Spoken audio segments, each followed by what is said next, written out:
Olá, turma. Vamos dar continuidade à nossa matéria de saúde mental.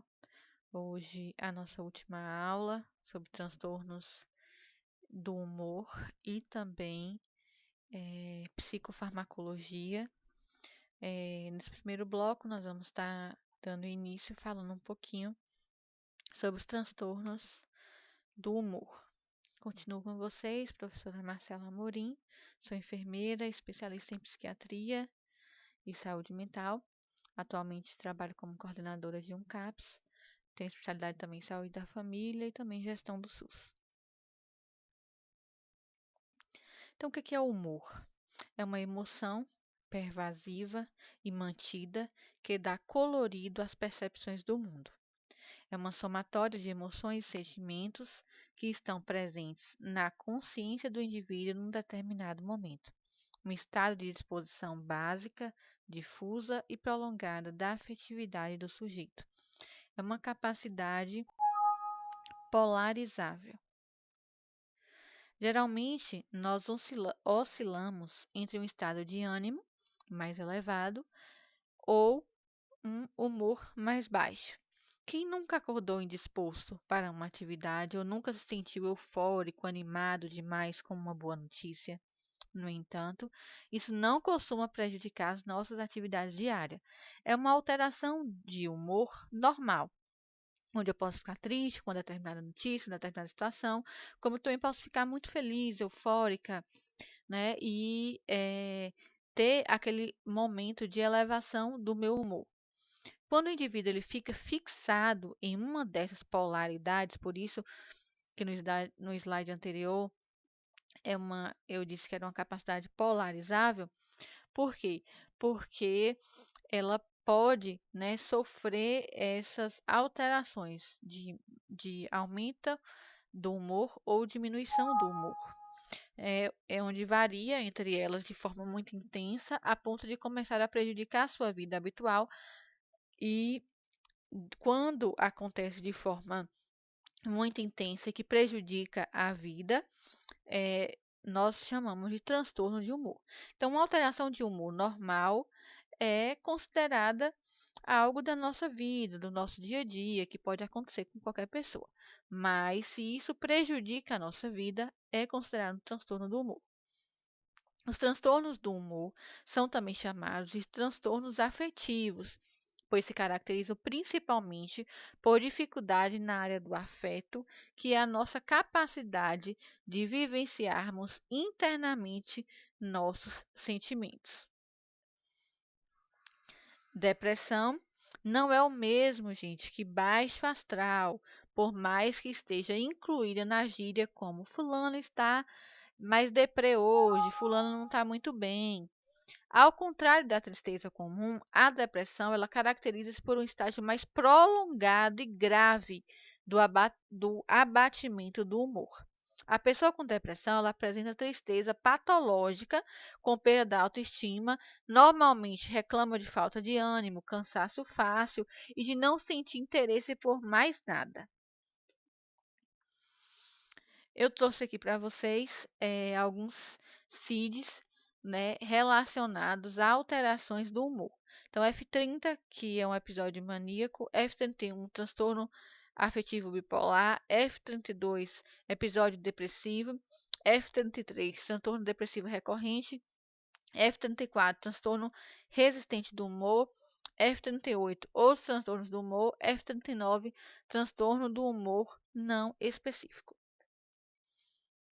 Outros sintomas que são identificados no CID-10 são concentração e atenção reduzidas. Normalmente, a pessoa que está com alteração de humor, tanto para menos ou para mais, a concentração é modificada, a atenção a determinadas situações é reduzida, autoconfiança reduzida, ideias de culpa e inutilidade, muito presentes, né, na depressão. Visões desoladas e persistentes do futuro também, ideias ou atos autodestrutivos ou lesivos, ou até mesmo tentativa de suicídio, dificuldades em relação ao sono e ao apetite. São alguns sintomas apresentados no quadro de depressão onde o humor ele está reduzido. Este é um transtorno muito frequente, em torno de 20% dos pacientes em geral, pode apresentar-se em diferentes graus, podendo ser leve, moderada ou grave, mais incapacitante em alguns casos e menos incapacitante em outros. A gente já estudou um pouquinho sobre depressão, né? Algumas pessoas, embora sentindo-se todo o tempo mal e deprimidas, continuam desempenhando suas atividades cotidianas. Quando este humor permanece um tempo igual ou superior a 2 anos, ou seja, um período longo, denominamos de distimia. O que é isso? A distimia ela é definida como uma tristeza que ocorre durante pelo menos 2 anos, juntamente com pelo menos dois outros sintomas da depressão. Então, além de ser prolongada, pelo menos 2 anos, tem que apresentar esses sintomas, né, muito frequentes na depressão. Dois, pelo menos, desses sintomas. A mania, que é o oposto relacionado ao humor da depressão. Quando seu humor está deprimido, você está para baixo, perda de interesse, pode sentir dor no corpo, é, deixa de realizar determinadas atividades, fica triste, choroso, pode ter alterações do sono, alterações do apetite, entre outros. Na mania é o oposto, é o aumento do humor. Os episódios de mania caracterizam-se como o oposto da depressão. Então, o indivíduo ele apresenta um ritmo acelerado, aumentado, fala muito, em geral também fala alto, trocando constantemente de assunto, muda, né? Fuga de ideias, muda de assunto de forma rápida, movimenta-se amplamente, tem energia de sobra, tanto que muitas vezes não consegue dormir. Uma hiperatividade. Esse paciente ele fica muito agitado, muito agoniado. Ele começa a fazer uma coisa aqui agora, já faz outra, começa a falar uma coisa aqui agora, depois já muda de assunto de forma rápida, tem fuga de ideias. Mostra-se eufórico, com autoestima exagerada, achando que pode tudo, que tem poder, que é uma pessoa muito importante, que consegue fazer todas as coisas. A parte da sexualidade também pode estar exacerbada, ou seja, aumentada. Gosta de atrair as atenções, de chamar a atenção. Não acha que tem algum problema, o que muitas vezes prejudica a aceitação do tratamento. O mais difícil de um paciente quando ele está na fase de mania, quando está com o humor aumentado, normalmente um transtorno de humor bipolar, é que ele não aceita que ele está com alteração do humor dele, que ele não está bem, que ele precisa de tratamento. Por quê? Porque quem é que está se achando o dono do mundo, o cara ou a mulher mais importante do planeta Terra e quer e acha, né, que isso não é normal ou que isso é ruim, que precisa diminuir porque tá demais? Não. Esse é o difícil do tratamento. Por quê? Porque os pacientes eles não querem sair desse estado de humor exagerado. Eles querem continuar assim. Às vezes evolui para um episódio claramente psicótico e a pessoa passa a apresentar delírios, alucinações e comportamentos estranhos. Muito comum o delírio religioso dentro da mania. Como na depressão, também há uma variedade de graus de gravidade, sendo a mais leve a chamada de hipomania, caracterizada por euforia, hiperatividade e desinibição mais leves. Nós vamos agora falar especificamente do transtorno de humor bipolar, tá? Que é um transtorno de humor que eu sempre falo com vocês nas aulas. É um dos transtornos mais difíceis de se tratar, principalmente na fase de mania. Na fase de depressão, o risco de suicídio é muito grande, tá? Paciente que tem transtorno bipolar é uma doença que ela é crônica, não tem cura, o paciente tem que tomar medicamento para o resto da vida. A pessoa com transtorno bipolar geralmente apresenta uma variação de estados de humor, ora apresentando mania, ora apresentando depressão. Às vezes o paciente chega para a gente em um estado de mania e nunca teve ainda um episódio de depressão, ou chega no estado de depressão profunda e teve um ou dois episódios de mania, ou ainda não teve, né? E depois que vai fechar diagnóstico, mas é um diagnóstico também um pouco difícil de se fechar, principalmente na fase da depressão. Na fase de mania, não. É clássico, você vê claramente que é um transtorno de humor bipolar. Essas variações elas podem se dar em intervalos de dias, semanas ou meses, e é comum falarmos em fase de mania e fase depressiva. O F31, transtorno afetivo bipolar, então, no CID, quando o paciente chega e é diagnosticado, o diagnóstico é o F31, dentro do CID-10, tá? Das doenças, da classificação. Dois ou mais episódios de perturbações do humor e do nível de atividade do sujeito. Alternância entre elevação do humor e aumento da energia e da atividade, a mania, e o rebaixamento do humor e redução da energia e da atividade é a depressão. Pacientes que sofrem somente de episódios repetidos de hipomania ou mania são classificados como bipolares. O transtorno afetivo bipolar é eu te odeio, eu te amo, perda de relacionamentos, porque a pessoa normalmente ela é muito abusiva, ela é uma pessoa inconstante, tá? Problemas no trabalho. Uma pessoa bipolar não é uma pessoa que normalmente a gente julga, né, sem critérios. Fala assim, hoje a pessoa tá bem, amanhã não tá, ela hoje tá mal-humorada, amanhã não tá. Não é simplesmente questão de hoje você tá bem-humorado, acordar bem, amanhã você não acordar, né? Para você falar que alguém é bipolar, isso é muito difícil, isso é algo muito sério, tá? Essa imagem fala, você é bipolar, uma pilha no mais e uma pilha no menos. Transtorno afetivo bipolar, né? É uma doença então psíquica crônica que evolui em episódios ou continuamente, possui essa alternância do humor, da depressão à euforia, da normalidade à exaltação ou à raiva e à tristeza. Aqui eu trouxe uma chartzinha, né? O que nós queremos, a cura para a bipolaridade. E quando nós queremos isso, nós não queremos mais. Então, essa chargezinha representa, né, que um pouco também, né, para trazer essa representação da bipolaridade. Então, é uma doença biológica que se manifesta no comportamento da pessoa. Existem dois tipos, que é a fase de depressão e o tipo 2, que é as fases, tipo 1, que é a fase de depressão e mania, tipo 2, fase de depressão e de hipomania.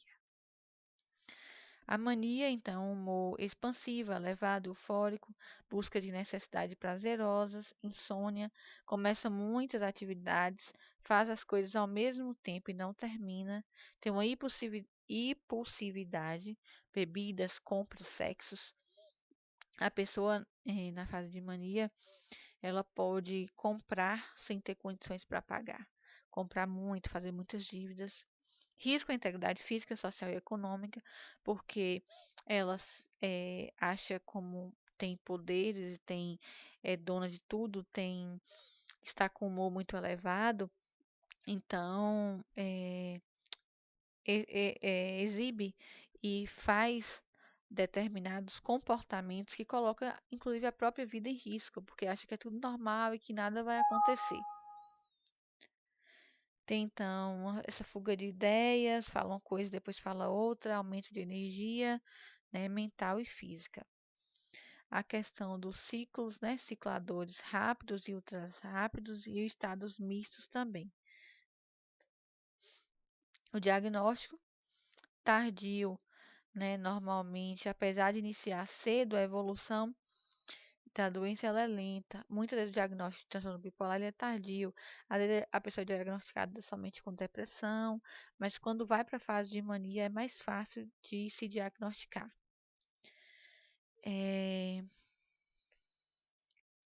O tratamento está relacionado a questões também do vínculo familiar, de ajudar na conscientização do paciente, e medicamentos também na fase aguda e também para prevenção de recaídas. No tratamento deve-se manter a qualidade de vida, hábitos saudáveis de vida, né? Alimentação, dormir bem, exercícios regulares, evitar o uso de drogas, né? Tanto listas quanto ilícitas, a estabilidade, os medicamentos, a psicoeducação e a psicoterapia. Normalmente, terapia cognitivo-comportamental. Tratamento, então, continuando, normalmente é feito com o tratamento medicamentoso, né?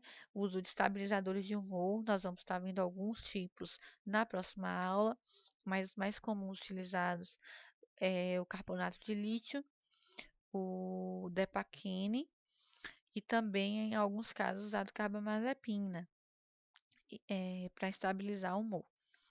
Às vezes, quando o paciente está na fase da depressão, utiliza um antidepressivo até o paciente chegar num humor estável, depois retira esse antidepressivo, porque também ele pode fazer com que cicle, né, que vire e esse paciente aumente o humor de forma rápida também. Então, tem que estar sendo acompanhado, tendo um acompanhamento de bem perto, né, esse paciente da equipe. É,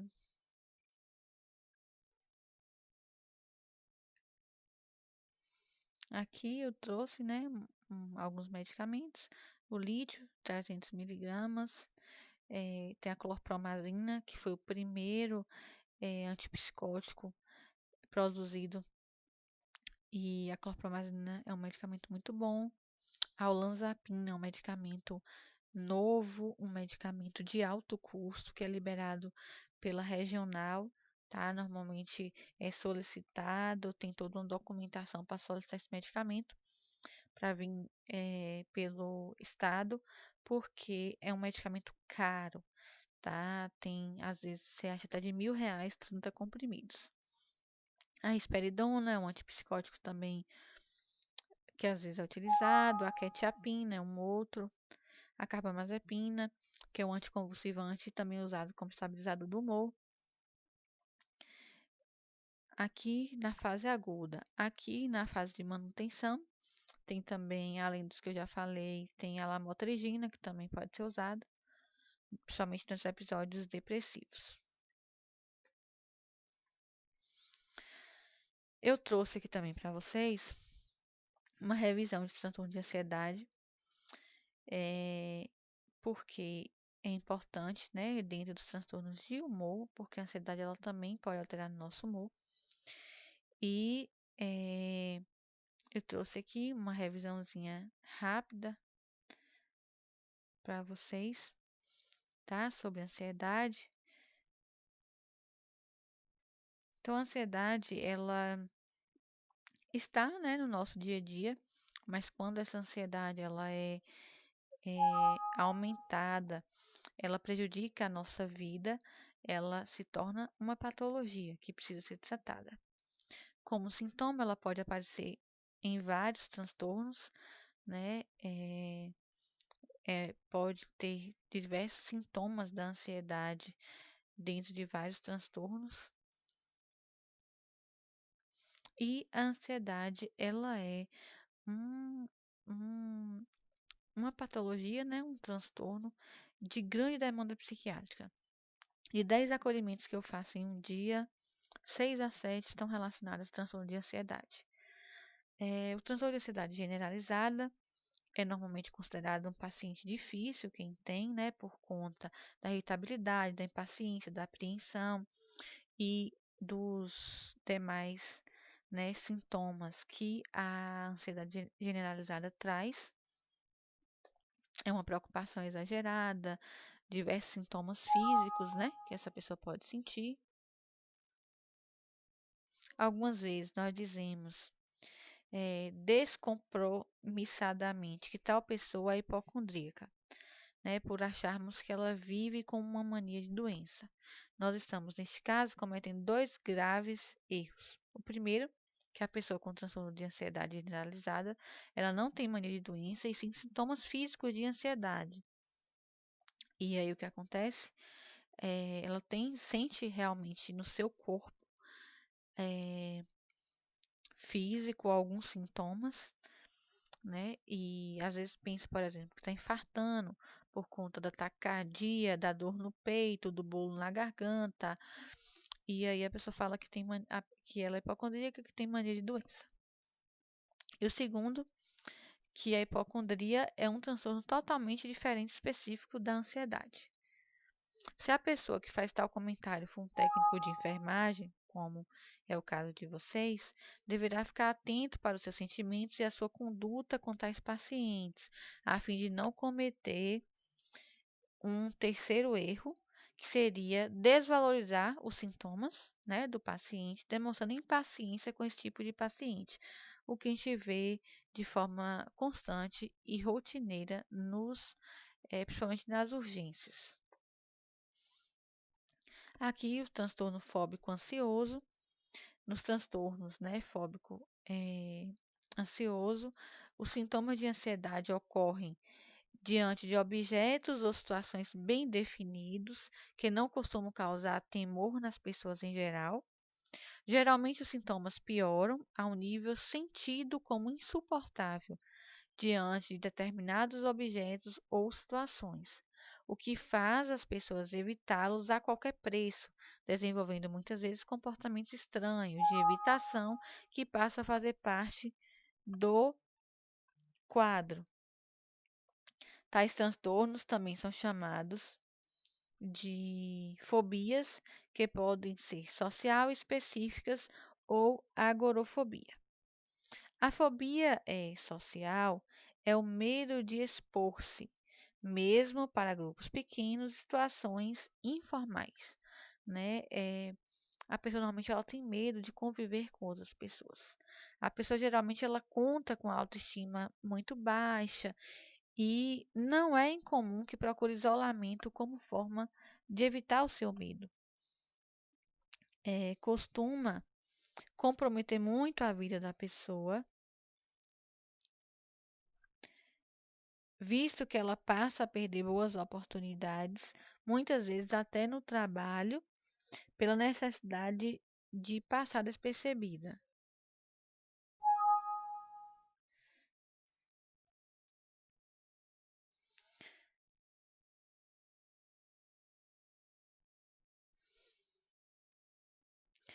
As fobias específicas referem-se ao medo de objetos ou situações específicas, tais como avião, altura, medo de algum bicho.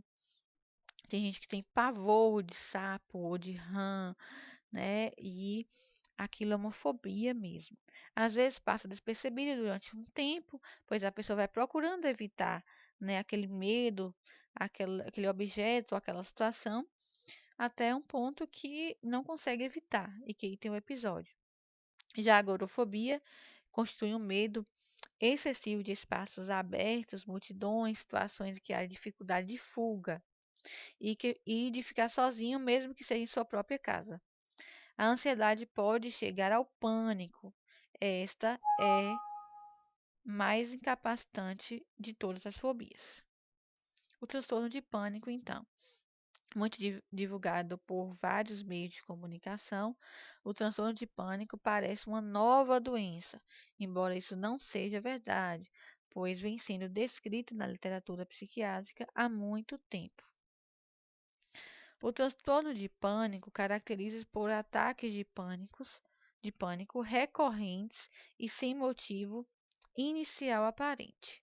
Nesses ataques de pânico, a pessoa experimenta diversos sintomas característicos de alteração do sistema nervoso autônomo, tais como coração acelerado, respiração rápida e sentida como ineficiente, dor no peito ou no estômago, suor, tremor, dormência, tonturas, náuseas e outros. O toque a gente já viu também, né? Está dentro de um dos transtornos de ansiedade.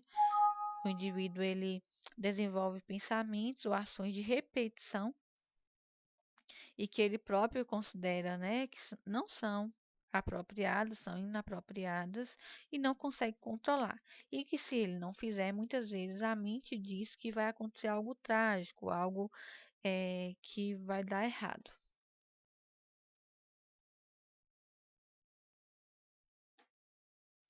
Tem também o transtorno de estresse pós-traumático, que normalmente acontece após um evento fortemente traumático para a vida da pessoa, como estupro, uma catástrofe, um sequestro, entre outras. E fim, né, a essa nossa aula de transtornos relacionados ao humor. Agradeço a atenção de vocês e vamos para a próxima aula e última aula, que é psicofarmacologia, tá? Uma aula muito interessante, que nós vamos aprender um pouquinho dos medicamentos utilizados na psiquiatria. Agradeço a atenção de todos.